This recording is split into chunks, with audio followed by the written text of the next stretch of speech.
Hello, my friends, and everybody. Listen to this forever classic. It has been messy later days, but it's piano. Well, I bet you rather listen to me. Whatever. I don't think much of you and your taste in music. So it's just me here, strolling along and provocating everybody. I have provocated enough. So today is cheer up.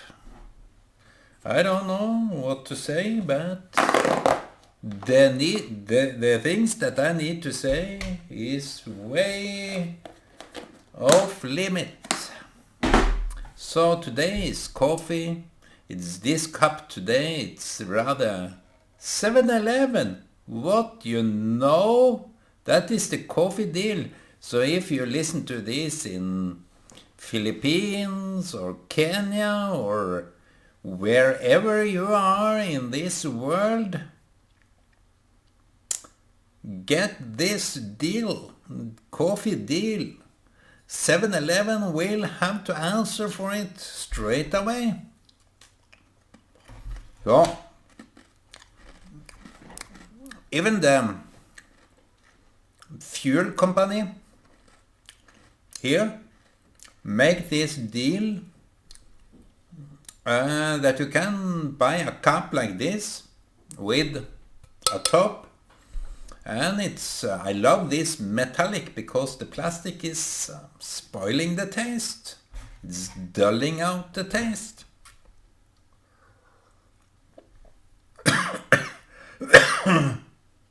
Only the glass, the metal is preserving the taste. It doesn't really, I don't know, maybe it's just metallic and glass taste.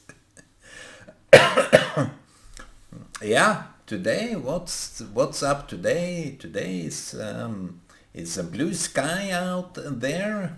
In here is rather foggy. I can see my my screen here. That was my old screen.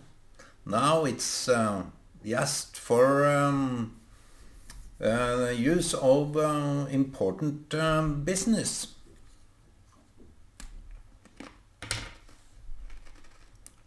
It's there. I don't want to move it today. I have had enough of moving things. Now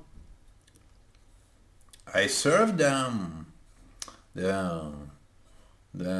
professional renovators and noise makers coffee and cake. So this is the rest of the coffee. I think they will love this chocolate cake. I served them today.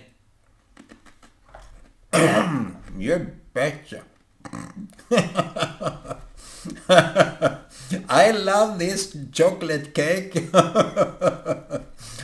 What? It is the best ever. Even old ladies at a wedding. I was asked to make this chocolate cake for a wedding. And what? I didn't like it myself that much because now I get more the hunch of it. And sorry for that, because people love it even more. Now they are going to buy me buy the cake from me. If they can't get it, they have to get it because it's so tasty. Where did you get this from? A lot of bragging is going on now, but it's nice to do something that someone else is appreciating of. So I serve this cake, and I will serve you my words today. Maybe it will not be as sweet as this chocolate cake, but any which how whatever. It can be okay. Sometimes I think it's rather okay, rather than not, rather than not. Um, So a lot of things is passing through my mind, but I don't know what to say. In fact, I'm drained out. No, I have I have a lot of issues. I promise you that. So today the big issue have to be the big issue. I don't want to talk about COVID-19 or 17 or 0.07. No, it's on its own drift now. I want to talk about life. Life that's matter. What's life? I do things, you do things, many people do things, but you see, only what you are does really matter to everybody. If you try to pretend that you are something that you are not, that is a different business. I have to take a little glass of water.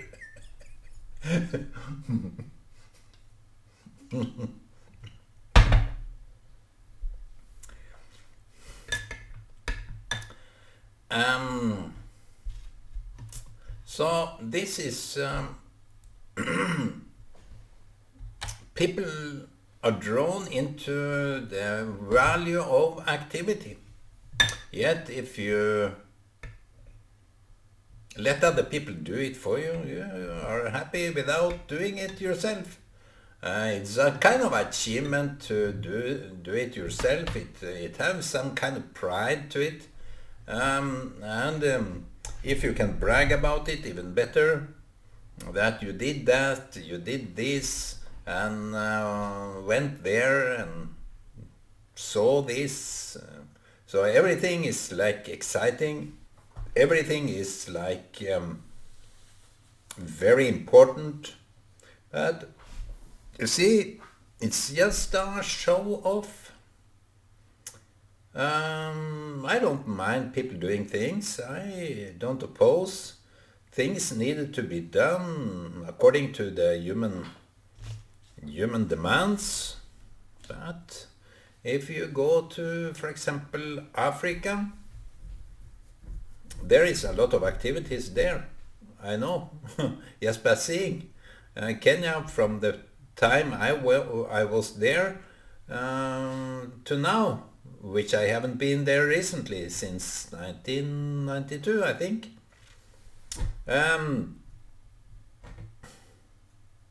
A lot of changes.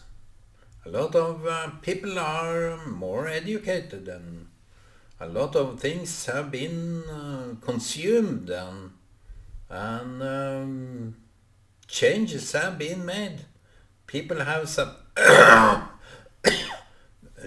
people have more pride in themselves than before, because you see, from slavery, people like Misungo, me, white man,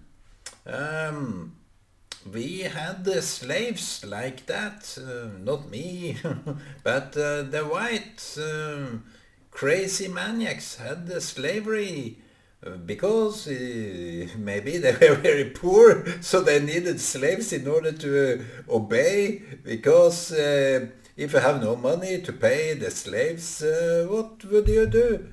You just give them limited freedom, and that is the narrative. That is how things were done back then. And people got, the whole population were oppressed by this slavery. So, and much were done also during that time. What did the slaves do? No, they built roads, bridges, and railway roads. It was a lot of humiliating work they had to do, and yes, recently I saw during the railway track building in Africa, there were lions killing the workers there, eating people. So they went through a lot of turmoil.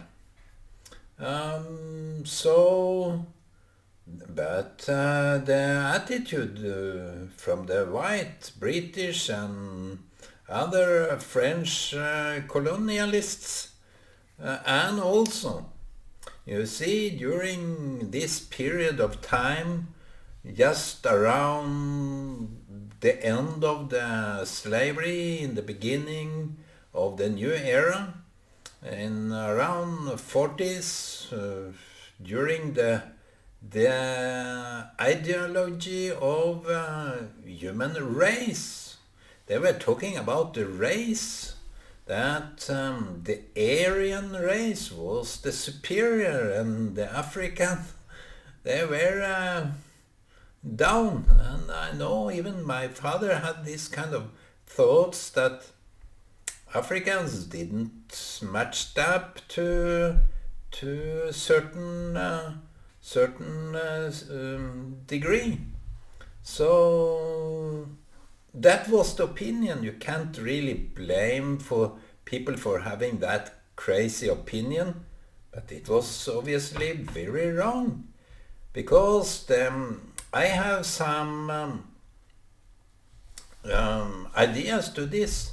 Because when you look at the slavery in a historic perspective, you will see that the whole population were oppressed, were frightened when a white Mzungu came to the country. We were more or less treated as kings and queens and so on. It was that big distance between the so-called races, but no one really believes in the race today. It's passé, this race ideology. And you see, when people are oppressed in that way, it goes generations, I would guess. You can see to the Jewish people today, they are more and more getting out of this idea that they have to take the blame for everything. They were accused for poisoning the wells. They were accused when children were when they died. They were accused when the pest and pandemic and the sickness, because of the sanity and sanitizers and all this kind of stuff that needed back then, which we have now. And I think what we see in Africa and in general Asia and those countries that have been oppressed by colonialists, they are getting out of it. Only some countries left that aren't doing that. They are either being oppressed by foreign states or people, or they are oppressing their own population. Their leaders are oppressing their own citizens. And that kind of mindset, when you oppress people like that and you don't regard them as something, you will obviously think that those backward people aren't good for anything. And that is from the Mzungu side, the white race, so to say. The white people think less of Africans, for example. Even today, we have this toxic mindset that still have prevailed over generations. We should come out of it ourselves, because we need to see the facts. Because it's like bringing up children, your own kids. That is the very small, tiny nutshell truth to it. That when you bring up children, if you don't believe in your children, they will be formed and be they will have an attitude that is about people that didn't believe in them. They may believe in themselves, but they are in a community that never accept them for some coherent, intelligent entity. No, they are, what are you coming here? Are you, who do you think you are? Like we have this janteloven, we have this law of, what can you say, when you meet people with a prejudiced mind. That is how people are meeting many Africans today. Even today, because they see that the poverty is still at hand, yet they don't, since they are in poverty, they have been labeled as backward, retards, and more or less can't be independent. So they need all this guidance and all this stuff from us. I'm not convinced that is the case.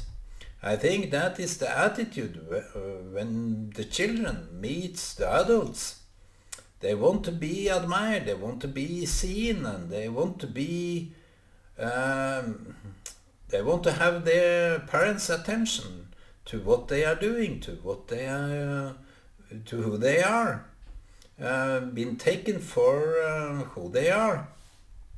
As I was talking yesterday about a guy I have, which hated me for a long time.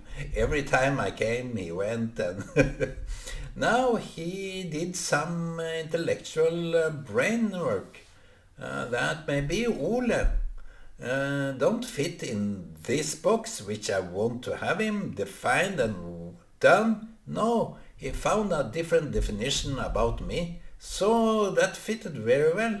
So he could accept me, even talk friendly with me and ask for my advice. Even that came from that guy that have mobbed me and mocked me over years. So that is how prejudiced parents can be toward their children, that since you are like this, weakling or whatever, you are not good for anything. So, and that will be obviously a kind of adoption of the siblings too. If the parents have an attitude to the one child that is not doing so well, is a little bit outside, I think in every family, I'm talking right to the right people. In any which case I bring up, I talk to the right people, because you have some, if you have some siblings, you you know that one of them is going a different path. It's always like that. That the one is just following a different route. And he is labeled like something you can't regard as any important value, or so many prejudiced those people meet that are left out, that are going in different direction. And as I mentioned, my former teacher in Kenya, she didn't think much of me. Ole have reached his level, and that is what he can do. No more, no, no, nothing. That's not a big achievement, but for him it's the greatest. Well, blah blah. What a mockery for a teacher to say something like that. And as a father, I can't look at my children and look down on them. It's just in any which way. I have heard people, friends and family say something down on some of my kids. They have admiration for some and more or less low level. What is that? Are they so well out themselves? No, I don't think highly of them either. When they have this kind of prejudiced mind, it takes longer for those people that have this prejudiced mind to come out of it. As I said to someone, take a new picture every day. Make a new picture every day. Don't rely on the past picture. Be more objective, more open to new information. But you rely on your own information, so you don't get anything through here. It's only what's stuck. that is your prejudice and how you meet your friends, your family, and so on. So when people are oppressed, I think it's a faster track for those people that have been oppressed to come out of it, this oppression, because they have been oppressed. They want to come out. It's a degree of humiliation that they can't stand. And those people that humiliated them, they will never, maybe in many cases, maybe in 99.9% cases, those oppressors, those prejudices, they will never come out of that, because it is harder to work on yourself when you don't think that you are wrong. Many people today don't think they are wrong in any which case. They are they are judges, they are professionals. They have nothing to say according to their own attitude. But those people that are oppressed have a intrinsic need of change. So there will be a faster track for an oppressed person to come out of that kind of oppression and be independent, to stand on his own feet. And that goes for you women too. You have been oppressed for ages. But I have admiration for every woman that can stand alone and show their finger to the man that have been that... what can we say? There is no word to cover what men have done to the women. Look down on them, treat them like cattle, and what more? You can just name it and you have a list so far, but it's a fast track. Remember, those that are oppressed or feel oppressed. It's vaster track for you to get out of it than those that oppressed you, that have this prejudiced mind. They will never understand why you are changing, because they are left behind. They are just behind. They have not advanced 1 millimeter. I have watched it very closely. But this man, this kind of, maybe he was oppressed too, because he told the clients that I have been subjected to a father that was a psychopath, a religious psychopath. So maybe he needed to advance out of it, out of the oppression. Now, what I have been working on, this kind of empowerment, is exactly what this is all about. Because the oppressed people, the humiliated people, those that are met with prejudice, they need to take something in their hand and believe. You can't use it in a way, but you can believe it. That you are worth something. You should be admirer of yourself, your ability, your values, and take the empowerment back. In a small degree, that's a lot of change. Even bigger degree, wow. So don't look down on yourself. That is the first step back. If you look down on yourself, that is the first step back the track. So don't ever go back the track. Believe in yourself. And if you get some feedback, value it for whatever it is. Because if you get criticized, that is your task. You should, according to me, embrace every kind of criticism. Because if you can't stand criticism, who are you? What are you so proud of if you can't take criticism? Often those people that are prejudiced, that know it all, they are very vulnerable for criticism. I did that with the elders in the church in Kongsberg and also here in Sandefjord. I criticized them for doing so and so. They acted like children that was really wounded. Are you criticizing us? Don't you have any trust in us? No, not now, guys. I don't trust you at all. You misused your trust for a long time ago. So that was my answer now. But I answered in this way. I tried. How could I trust you?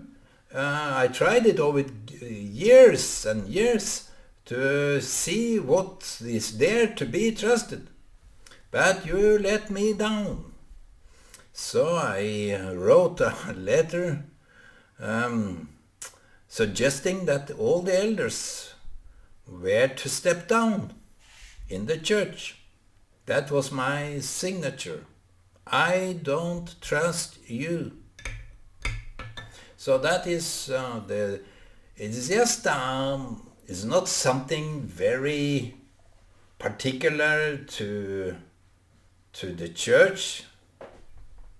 But if you don't have any order, if you don't have any self awareness, you are destined to go backwards. You are destined to fall. You are destined to be left there, and that is not very promising for you.